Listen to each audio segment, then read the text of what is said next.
हमारी हीरोइन हमारे जाहिद से कहती है तुम्हारे पास पूरे मेंशन में कोई भी नहीं है जो तुम्हारी साइड पे हो। तो वो कहता है हाँ ये है तो सही, लेकिन मैं इसको बता नहीं सकता। तो वो कहते हैं ठीक है, तो मैं स्कूलबा को तुम्हारी एड के तौर पे रिकमेंड करती हूँ, और चूंकि ये इमरजेंसी है तो अथॉरिटी तुम्हारी फियांसे के तौर पे मेरे हाथ में है, और ये पूरे स्टाफ मेंशन को क्लीन कर देगा और नए लोग को भर्ती करेगा, इसलिए तुम्हें फिक्र करने की जरूरत नहीं है। तो स्कूलबा कहता है आपसे मिलकर बहुत ज्यादा खुशी हुई, मेरा नाम है स्कूलबा नोडियक। तो तब हमारा जाहिद कहता है ये कोई ऐसी चीज है जिसे मैं खुद ही हैंडल कर लूंगा। तो वो कहती है तुम अभी सिर्फ 11 साल के हो और तुम्हें कोई ट्रस्टवर्दी अडल्ट चाहिए होगा जो तुम्हें प्रोटेक्ट और गाइड कर सके, लेकिन अगर तुम्हें ये पसंद नहीं है तुम उसे फायर कर सकते हो, लेकिन जैसे सीडेटिव आ जाए तुम फ्री हो गए। तो वो कहता है मुझे नहीं लगता ऐसा कुछ होगा मिस, क्योंकि मैं अपनी एबिलिटी से बहुत ज्यादा कॉन्फिडेंट हूँ। तो तब वो कहती है हाँ हाँ स्कूलबा मुझे भी ऐसा लगता है, लेकिन अगर वो तुम्हारी एबिलिटीज को जांच नहीं पाया तो वो बिल्कुल होपलेस है, तो तुम आराम से वापस आना हमारे पास। तो तब जाहिद कहता है हे मैं इतना भी होपलेस नहीं हूँ। तो तब हमारी कहती है और वैसे भी मैंने स्कूलबा की 1 साल की सैलरी पहले दे दी है, क्योंकि मैं तुम्हारी फियांसे हूं ना, और अगले साल से तुम उसको पे करने वाले हो, तो उसके बाद खुद ही कॉन्ट्रैक्ट लिख लेना। और तब वो फूलों का बुके हमारे स्कूलबा को देती है। तो वो कहती है कांग्रेचुलेशन स्कूलबा अपनी नई जॉब के लिए, और फिर उसको देते हुए कहती है आई होप कि तुम्हें वो पोजीशन अच्छी लगे जो मैंने तुम्हें रिकमेंड की थी। तो स्कूलबा वो उसको ले लेता है। तो हमारा इथन सोचता है क्या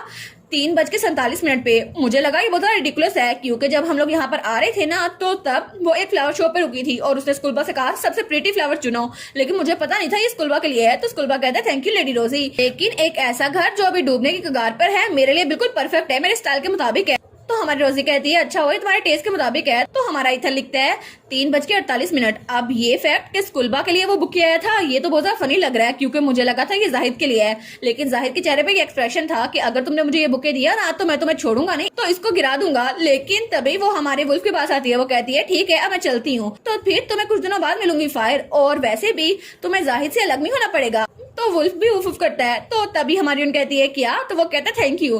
तो हमारी कहती है फायर ये मुझे समझता है, और वो उसको गले लगाती है। वो सोचती है सिर्फ ये इकलौता ही है जो मुझे समझता है, जब से मैं वापस आई हूँ ना सिर्फ यही है जो मुझसे सही से बात कर रहा है। और तब वो सोचती है लेकिन इसको भी फ्यूचर चेंज करने के लिए बहुत ज्यादा स्ट्रगल करनी पड़ेगी, क्योंकि फ्यूचर में अगर ऐसा कुछ ना हुआ तो इसको वहां टेम्पल में जाना पड़ेगा और इस पे फिर से एक्सपेरिमेंट होंगे। तो तब जाहिद कहता है अब इतनी रिडिकुलस ना बनो, फायर कभी भी मुझसे अलग नहीं होगा, मैं इसको टेम्पल को नहीं दूंगा।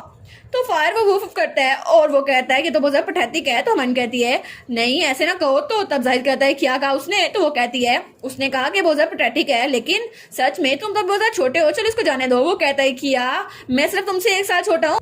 तो तभी फायर फिर से वूफ करता है। वो कहता है ये तो सच में बहुत ज्यादा पठैतिक है। तो मन कहती है अच्छा ठीक है, तुम्हें जाहिद की साइड पे रहना है, उसको प्रोटेक्ट करना है, और तुम जितना मर्जी मुझे पसंद करते हो, लेकिन फिर भी मैं चाहती हूँ कि तुम जाहिद की साइड पे रहो। और वो सोचती है पहले भी हर वक्त वो जाहिद का इंतजार करता रहता था, हालांकि हम लोग प्रिजन में इकट्ठे कैद थे, लेकिन फिर भी फायर हमेशा जाहिद का इंतजार करता था।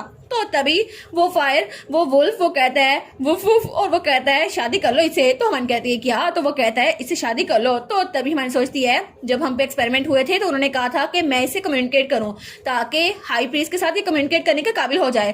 तो तभी फायर आवाज जा रहा था। तो मन कहती है नो वे, ऐसा नहीं हो सकता। तो वो जल्दी से जाहिद के पास आता है और कहता है इससे शादी कर लो, अगर तुमने इससे शादी कर ली ना तो हम लोग इकट्ठे रहेंगे, फिर हमें अलग नहीं होना पड़ेगा। और हमारी सोचती है क्या ये तो ज्यादा डेस्परेट है कि हमारा फ्यूचर चेंज हो जाए। तो हमारी सोचती है वो सारे प्रीस्ट जिन्होंने हम पे एक्सपेरिमेंट किए थे वो तो मुझ पे बहुत ज्यादा गुस्सा होते थे कि ये मुझसे कम्युनिकेट क्यों नहीं कर रहा, लेकिन ये मुझसे कम्युनिकेट करना नहीं चाहता था, और अब ये मुझसे कम्युनिकेट करना चाहता है। तो फायर फिर से कहता है वुफ वुफ जल्दी करो इससे शादी कर लो। तो जाहिद कहता है किया कि तुम्हें समझ आ रहा है फायर क्या कह रहा है। तो हमारी कहती है किया, वो कहता है वैसे भी कभी भी उसने डिवाइन पीस ने कभी किसी कम्युनिकेट नहीं किया, लेकिन जब आज मैंने तुम्हारी एंगेजमेंट एप्लीकेशन देखी तो मुझे पता चला तुम टेम्पल से हो, और क्या सच में तुम हाई रैंकिंग प्रीस्ट हो, क्या तुमने इस पे काबू पा लिया है। तो हमारी कहती है बिल्कुल नहीं, मैं तो एक ऑर्डिनरी अप्रेंटिस थी, मेरे पास थोड़ी सी पावर है, उसके अलावा कुछ भी नहीं।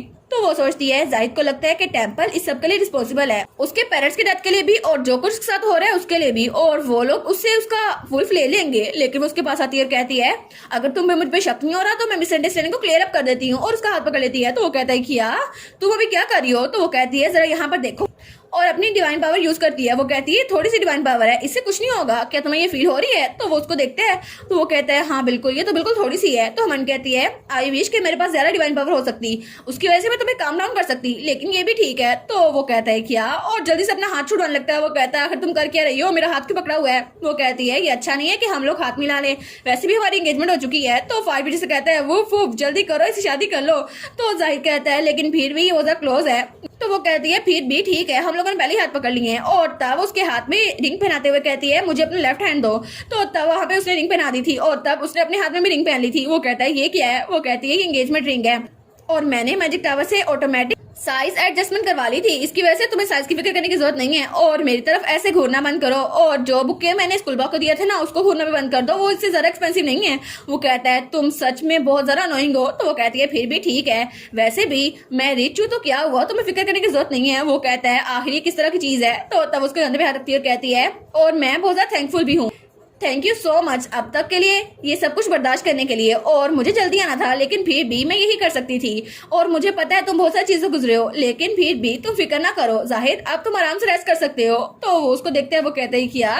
तो तब उसका वुल्फ, वो अभी तक बोली जा रहा था प्लीज शादी कर लो। तो हमारा इथन लिखता है 4:03। रोजी ने जाहिद का हाथ पकड़ा, लेकिन मैं उस बास्टर के हाथ काटना चाहता था, लेकिन ऑफ कोर्स ये काम मैं यूलन के लिए छोड़ दूंगा क्योंकि मुझे इससे बहुत ज्यादा डर लगता है। तो तभी स्कूल बॉस के पास आता है, उसकी डायरी ले लेता है।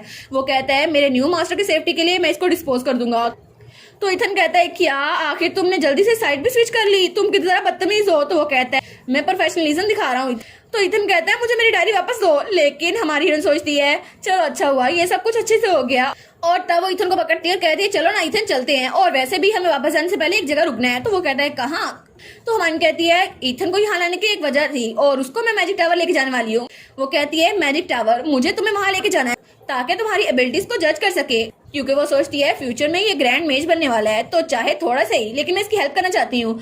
और तब उनके जाने के बाद वहां पे वो बुक की पड़ा हुआ था। तो हमारा स्कूल बा कहता है मैं आपके पर्सनल को ऑर्गेनाइज कर दूंगा और मैं सबको रिप्लेस करने वाला हूँ, लेकिन क्या कोई है जिसको आप रखना चाहते हैं। तो तब वो कहता है मुझे किसी पे ट्रस्ट नहीं है।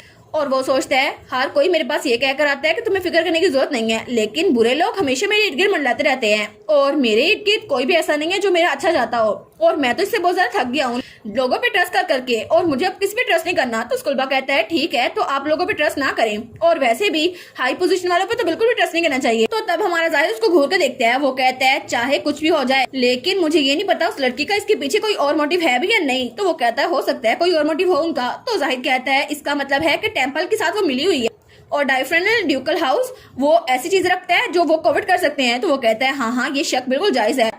तो जाहिद चिल्ला कहता है तो इसका ये मतलब है कि मुझे तुम पे भी ट्रस्ट नहीं है, चाहे तुम मुझसे पहली बार क्यों नहीं मिल रहे हो, मुझे तुम पे ट्रस्ट नहीं है। तो हमारा स्कूल बा कहता है क्या आपको मुझ पे ट्रस्ट नहीं है। तो वो बड़ा खुश रहता है, वो कहता है एज एक्सपेक्टेड लेडी रोजी ने मुझे बहुत ज्यादा अच्छी जॉब रिकमेंड की है, और मुझे तो बहुत ज्यादा खुशी हो रही है क्योंकि मेरा प्रीवियस बॉस तो मुझ पे बहुत ज्यादा ट्रस्ट करता था, और उसकी वजह से मुझे लगता था कि मैं कनेक्शन को यूज कर रहा हूँ, और वो बहुत ज्यादा सुफोकेटिंग था, और वो यूलन की बात कर रहा था। वो कहता है लेकिन उसकी वजह से मुझे फिक्र करने की जरूरत नहीं है, अब यहाँ मैं अपनी मेहनत सब कुछ करूंगा, अपनी एबिलिटीज को यूज करूंगा, और ये बहुत ज्यादा थ्रिलिंग होने वाला है। तो हमारा जाहिद सोचता है क्या आखिर किस तरह का इंसान है। तो स्कूल बा कहता है तो ठीक है मैं काम अभी स्टार्ट करता हूँ, लो जाहिद प्लीज आप आराम से रेस्ट करें। और उसके बाद वहां चला गया था। तो हमारा जाहिद वो वहां नीचे गिरने लगता है, और तब अपने वुल्फ के साथ बैठ गया था। तो उसका वुल्फ वो भी उसके साथ ही था। तो हमारा जाहिद कहता है इट्स ओके फायर, उन्होंने जो कुछ भी कहा, लेकिन अगर वो सच है तो सेडेटिव कुछ दिनों में पहुंचने वाले हैं, तो ये पेन खत्म हो जाएगी, लेकिन उस होली पावर को स्टेबलाइज करने के लिए मुझे तुम्हें नहीं बेचना पड़ेगा, ये तो जरा अच्छा है। और मुझे लगा था कि सब लोग मेरे लिए अच्छे हैं, और मेरी आंट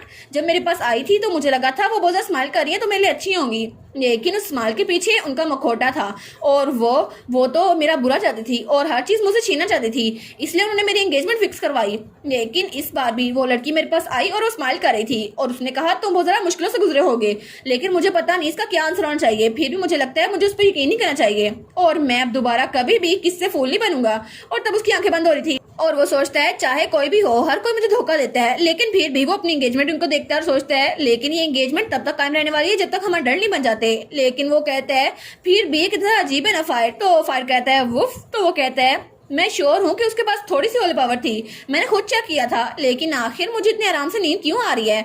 और तभी उसके सर पे किसी का हाथ था। तो वो कहता है ऐसा लगता है मेरी सारी पेन खत्म होती जा रही है, मुझे याद नहीं आ रहा आखिरी बार मैं कब आराम सोया था, लेकिन इस वक्त तो मुझे बहुत ज्यादा गहरी नींद आ रही है, बहुत ज्यादा सुकून था। और हमारी हीरोइन की पावर उस पर इस्तेमाल हो गई थी, और उसकी वजह से उसको नींद आ रही थी। तो हमारी हीरोइन उसको कहती है बस आराम से रेस्ट करो जाहिद, क्योंकि मैं तुम्हारे लिए हूँ यहाँ पर, तुम्हें अब फिक्र करने की जरूरत नहीं है, अब तुम्हारा फ्यूचर भी बिल्कुल अच्छा होगा, जैसे मैं अपने भाई के लिए अच्छा कर रही हूँ तुम्हारे लिए भी बहुत ज्यादा अच्छा करूंगी जाहिद, तो तुम फिक्र ना करो। और इसी के साथ ये वाला पार्ट यहीं पर ख़त्म। तो आप लोग बताइएगा आप लोग को ये पार्ट कैसा लगा, और वीडियो को लाइक और चैनल को सब्सक्राइब लाजमी कीजिएगा। बाकी वीडियोस का लिंक भी स्क्रीन पर नज़र आ रहा होगा, तो काइंडली उनको भी चेकआउट कर ले। और thank you so much for watching my videos. Stay safe, bye bye.